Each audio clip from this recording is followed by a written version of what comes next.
Hello, Pandoracon! Hello! I am your comic strip critic, and welcome to the Punchline Live! In case this is your first time seeing me, I'm just an ordinary guy with a terrible memory, which is why I'm reading the script, so please forgive me if I stutter, stumble, or forget my words. And if you're also meeting me for just the first time, I am a guy who loves the comics that you find in your newspaper. Things like Zits, Baby Blues, Beetle Bailey, Peanuts, and, of course, Calvin and Hobbes.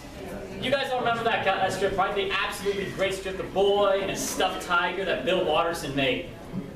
So many great times. The Cardboard Box, The Snowmen, Calvin Ball, The Wagon Rides. It was a fantastic strip. But this isn't Comic-Con. In fact, I can't think of any other cartoon things going on here. I can't talk about just Calvin and Hobbes. I want to mix it up a little bit. So, what else is going on?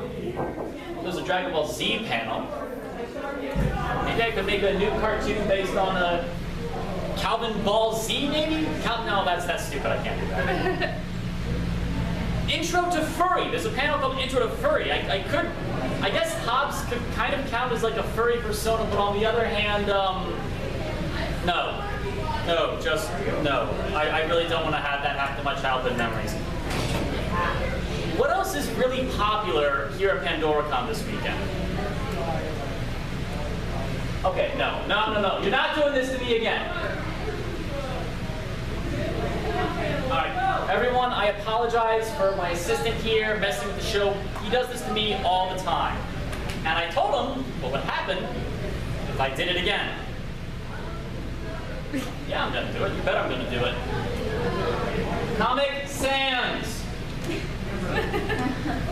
That's right, I did it. So now, let me get on the show before I turn you into wingmates. Come on, get out of here. Thank you.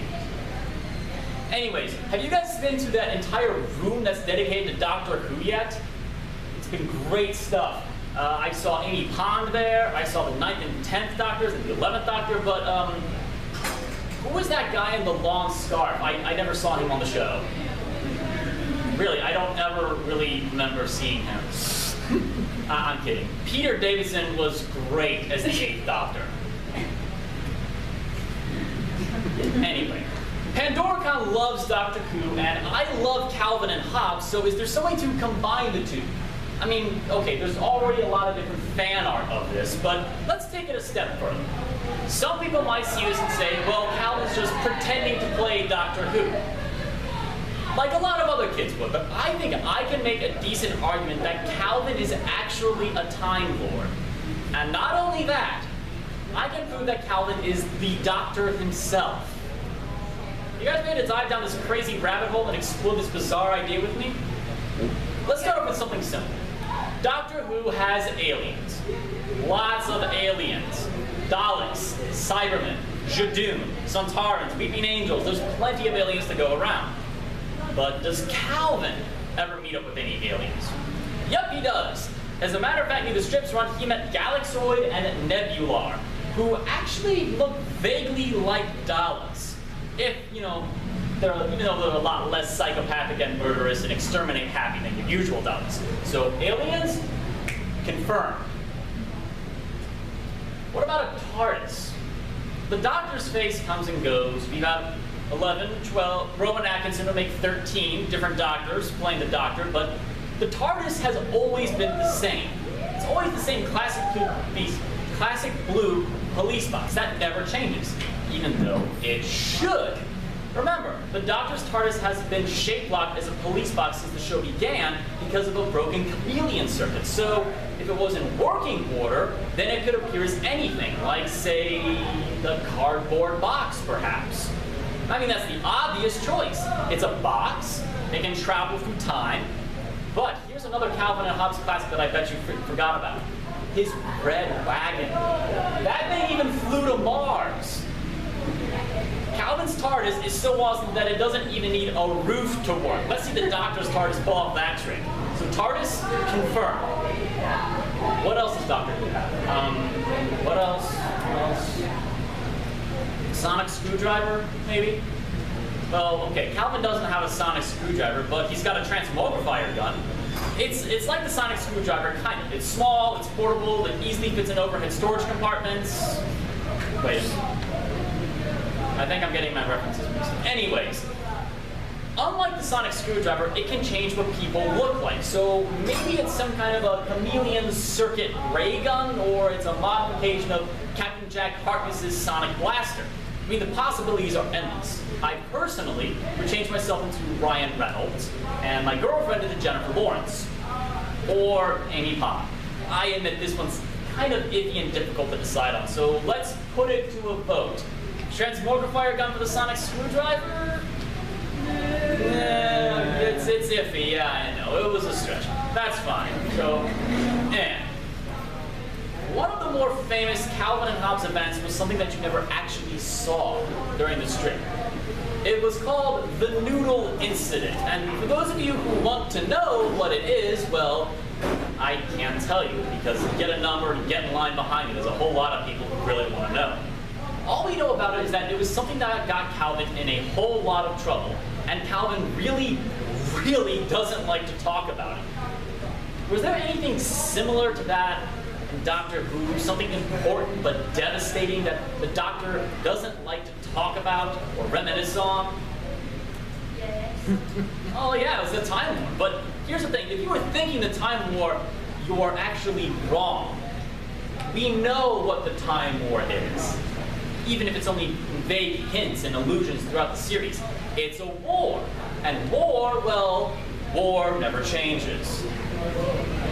So, that's not the Noodle Incident for Doctor Who, then what is? Well, what about the guy who did what he did in the name of peace and sanity, but not in the name of the Doctor?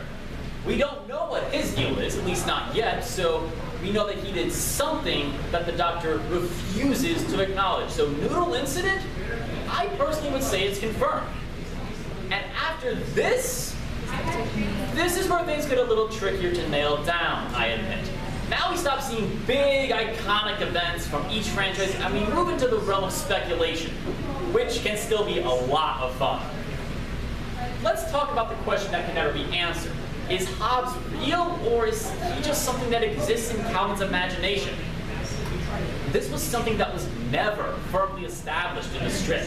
Calvin was the only person who ever saw Hobbes move, so it's easy to say that Hobbes is imaginary, but there was one time when Calvin had Hobbes tie him to a chair, and Calvin's dad had no idea how he managed to wind up looking like that. So it seems that Hobbes can move, but only when other people aren't looking at him. Holy crap, Hobbes is a weeping angel. I don't know how that's possible, but shut up, it's awesome and I'm going with it. Okay, are there any other Doctor Who creatures that could also be Calvin and Hobbes creatures? Alright, that was easy enough. Of course, though, every good incarnation of the Doctor needs a companion to ride alongside them in the TARDIS. The companions typically tend to be female, and they act as a balancing role to the Doctor. Sometimes, not always. And Calvin's already got that down-to-earth female friend close by, Susie Durkins. Most of the time, Susie and Calvin, well, they just fight. But there have been a few times when Calvin actually confides in Susie, and they've gotten along sometimes. And the Doctor needs that confidence, as Donna Noble says it quite simply.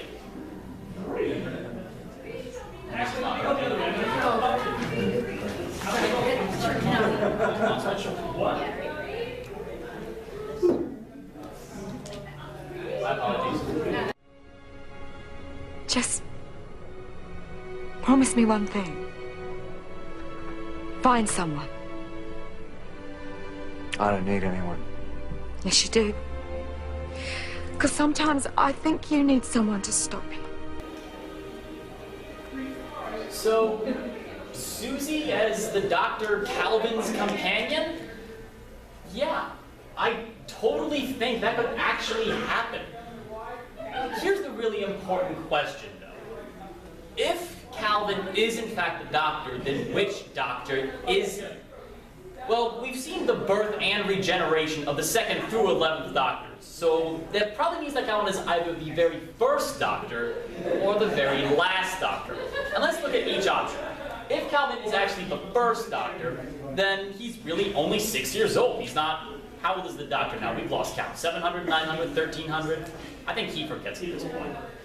And being raised on Gallifrey, this explains Calvin's very large intelligence and his much larger than average vocabulary. But then again, I wouldn't exactly trust a 6-year-old with a time machine that flies through space or a transmogrifier gun. Just imagine the kind of trouble you can get into. Hey guys, watch this! I'm going to turn the president into Osama bin Laden. Now I'm going to turn Kristen Stewart into an actress. That won't work. There are limits to every technology. Yeah, it happens sometimes.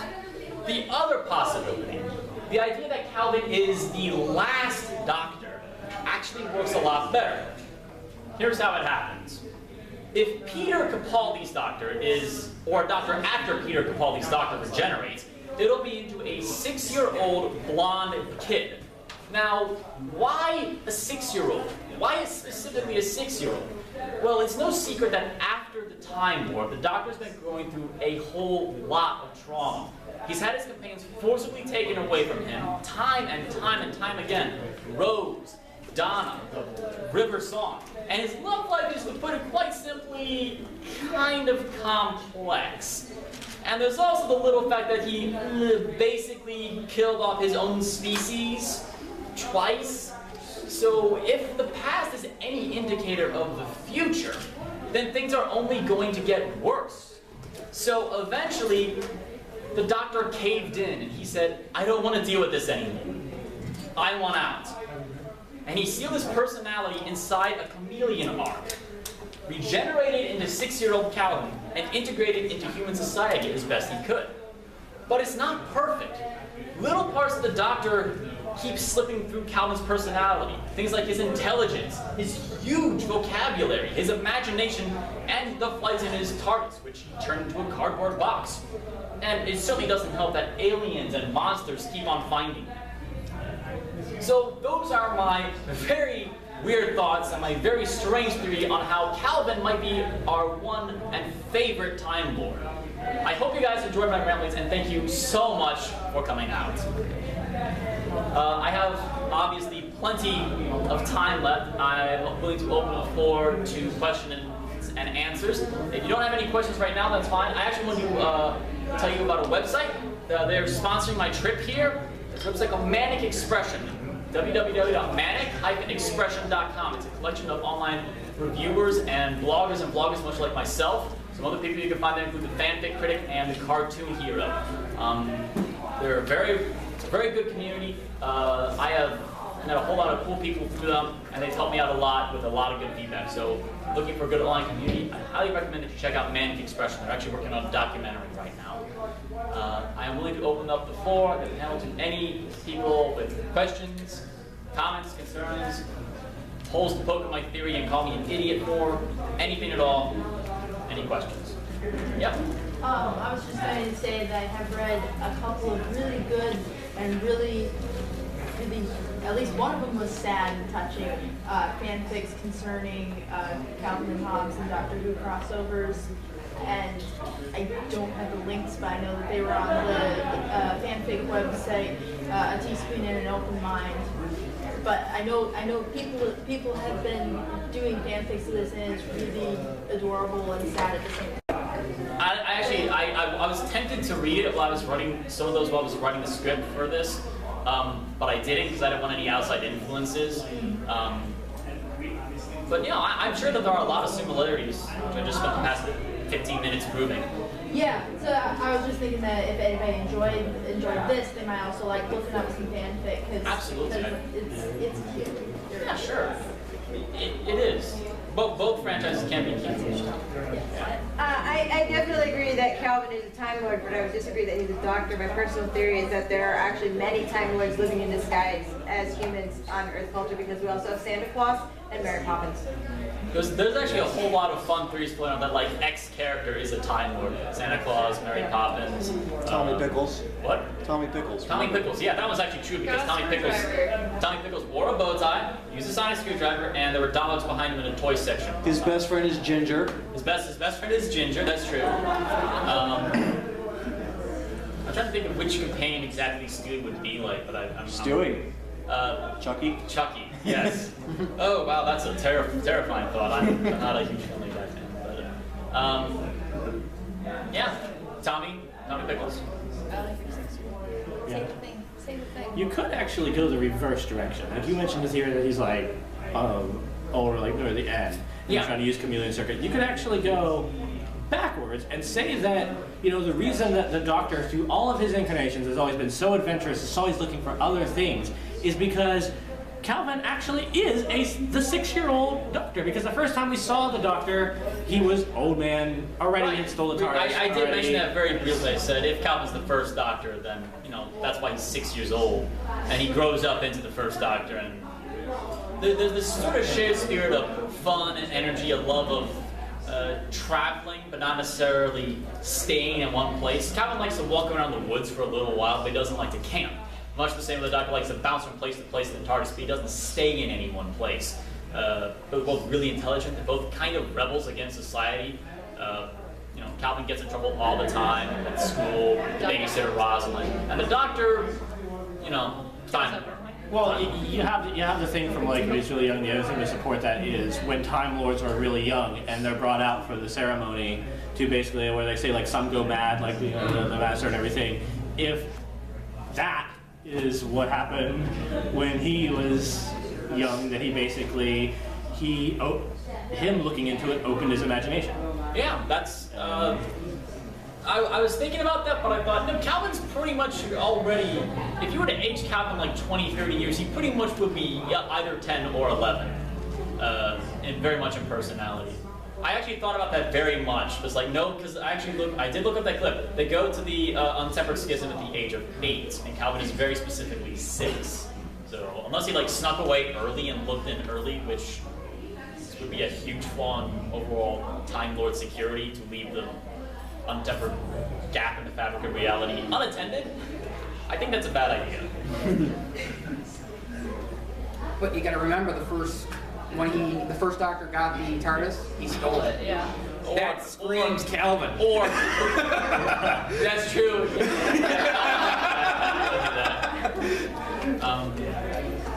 Yeah, for those before I forget, for those of you who did enjoy the show, which I hope everyone did, I do run a YouTube channel where I talk about a different newspaper comic every single episode. And I have done a Calvin and Hobbes episode, and I know that there was a Doctor Who newspaper comic for a little while, actually. The problem is it's really hard to find copies of those to actually review, and I'm still looking for one, because that'd be a fun one to do. I know that there was also a James Bond newspaper comic, but if you want to see the show, I do have some cards up here with the address on them, or just go to youtube.com/comicstripcritic, just like it says up there. I have actually my show has actually been seen by the creators of Zits, Baby Blues, Foxtrot,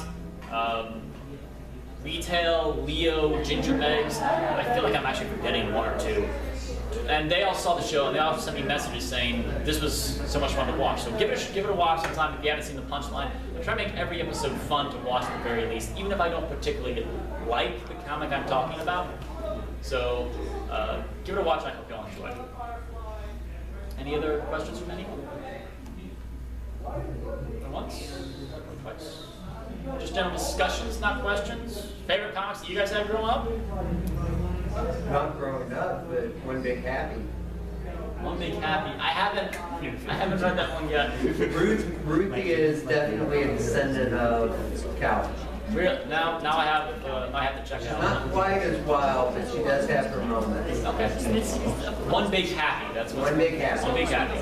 That's on camera now, so I won't forget. I was going to say that's easy to. It's available online. Yeah, I'm sure most of the comics I get are either at GoComics.com or Daily Ink. I can read pretty much all of them there. So, Okay. Lots of good stuff going Have you on. seen the I'll be floating around Pandoracon for the rest of the weekend. If you see me, I'll be wearing either a Batman shirt or a Firefly shirt, because that's what I packed with me. Yes, I am a fan of Firefly. Yay. Do the thing. There's a lot of things to do from Firefly. Which do you want? Curse your son of a no betrayal? I can kill you with my mind? No, don't do that thing. It's not a thing I wish for you to do. My friends and I have talked, they say I'm either Simon, Watch, or cross of the two, and they can't make up their mind. But, You can't be both. no, I can't be both, but I prefer being Simon because that means I get dual state. And, yes. And not a big spike through your chest. That's true, I also don't die. Yeah, I went there too. Oh, I'm sorry, spoilers. Okay, if you don't know what happened, but come on. I didn't know. At this point, I actually, this is a true story. I once had a person get mad at me for spoiling the relationship between Darth Vader and Luke Skywalker. This is not a joke. Really? She looks at me, she goes, why did you tell me that? What? I didn't know that. I hate Are you serious? Have you read the Bible? Here's a spoiler. Jesus dies. Snape kills Dumbledore. Second spoiler, he comes back. Two spoilers. I didn't know that. Does he die again?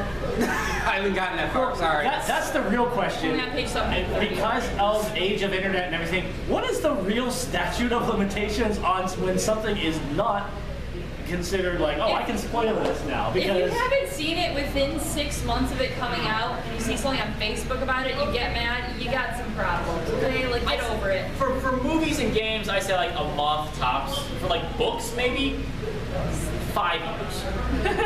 If the book's been out 20 years and suddenly they're making a movie, you're not spoiling it. That's Why does that make that all said about Game of Thrones? Well, what are you Because- thinking of? Like Lord of the Rings? Ender's Game. Lord of the Rings. Yes. Game of Thrones. Ender's Game. You know what? Here's the thing. Here's the funny thing about Ender's Game is they show you the very last fight Yes. in the previews. Which means that either they're going to be completely straight and people are going to go, oh, so they just showed us how it ended already? Or they're going to twist it up and change it up in the movie somehow. And, which, yeah, we all know how that works out. But even the Avengers trailer actually ruined the Avengers movie for me. Because there's that scene in the trailer where the Hulk catches Iron Man, they fall down the side of the building. Well, by the time the nuclear missile goes through and Iron Man's fallen, I hadn't seen it yet, so I was sitting in the theater going, wait for it, wait for it. There it is. So, yeah, thanks, trailers. Well, I think with movies, it should be probably a month or two after it comes out on DVD. Yeah. That's what I always go. Don't spoil something that's not on DVD yet. Yeah, I Just let it hit the second run video. I mean, so to a certain extent, like with really, really big name movies, it's almost impossible to avoid spoilers. And so I just usually don't care. Like, okay, who here hasn't seen Man of Steel yet? How many, okay, of those of you who haven't seen it yet, how many of you do not want to be spoiled yet? Okay, see, nobody cares. I found out about it. I found out about the whole, thing like the day it came out. That's one of them. Oh, look, it's on Netflix. Yeah, whatever. I'll watch it. Whatever. Know what happens I was already. really disappointed. Why can't they make a good Superman movie? How about that? How about we talk about that? Why? They did. They made Superman 1 and 2, but since then, Sometimes here's it's the great, thing. sometimes Zack it changes. Snyder, great director for superhero stuff. Watchmen 300, great. Okay, great. Christopher Nolan. Christopher Nolan is good for like Christopher Nolan is good for the Dark Knight trilogy, and maybe, honestly, maybe he could make a decent Punisher movie. Because that's sort of the realm that Christopher Nolan operates in. Superman is like the last person that Christopher Nolan should be doing. He's the polar opposite of Batman. But Warner Brothers said, well, we tried to do a lighthearted, fun superhero movie with Green Lantern, and Green Lantern was... Well, that's because they tried to do way too much with it, and they tried to do a mid-trilogy double story with an origin setup, and it doesn't work. Yeah, the whole You either thing. have to do the complete novice or the experienced individual. Yep. And they cover that whole thing way too quickly. And so since they lost so much money on Green Lantern, they said, Christopher, come back! We need you! And then when everybody started saying, "Oh, Superman was too dark. I don't know if I want to take my kids to see it." DC was like, "No problem. We totally understand. You're concerned about Superman being too dark, too gritty, too realistic. So here's Batman." Because Batman is totally lighthearted and fun and wait, what's that? Well, at least they didn't use Michael Bay. I mean, Superman explodes everywhere. That's not what's in the actual movie. I mean, I was actually sitting there in the theater during the final fight, and I was like, actually, like, kind of uncomfortable. Like, I was like, I watched it and I don't remember what happened in the movie. I was like, I really don't. Like, and I feel bad, and I'm like, oh, I really think this movie's gonna be good. I'm excited to watch it. Me too. And I'm like, I don't know what's going on. the previews. I thought the previews were great. As long as it's not directed by M. Night Shyamalan. Well, there is a translation of Tarantino. in M. Night Shyamalan's The Sixth Sense. There's foreign country translations of posters and promotional art that it actually says for the promotion, instead of naming it The Sixth Sense, it names it He's a Ghost. Yes. That is the name. That's so true. I've seen those, yeah. But wait, who is a ghost? He's a ghost? The kid? Ruined it! No, the real twist is that he's the only one who's not dead. Wait, the spoiler, the girl that's under the bed, pushed the stuff at him, is on the OC. That actually I didn't know, but I never saw it or cared about the OC, so. Spoilers, the Doctor is actually a wizard. He is.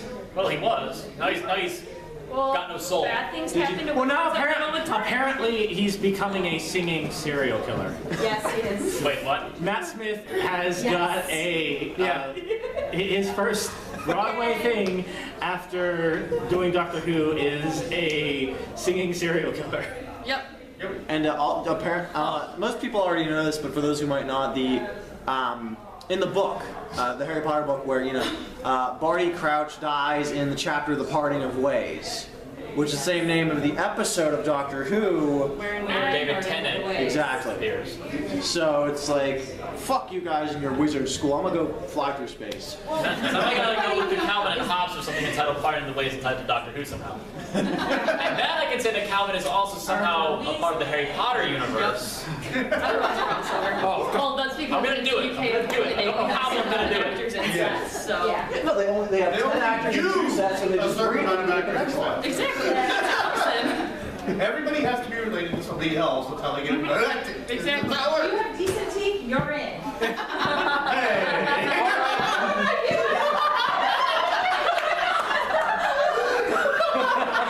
Well, these days, it's just a little intense, so.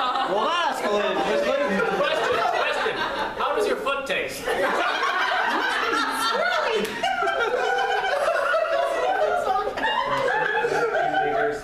This is so refreshing to have someone else do it for once.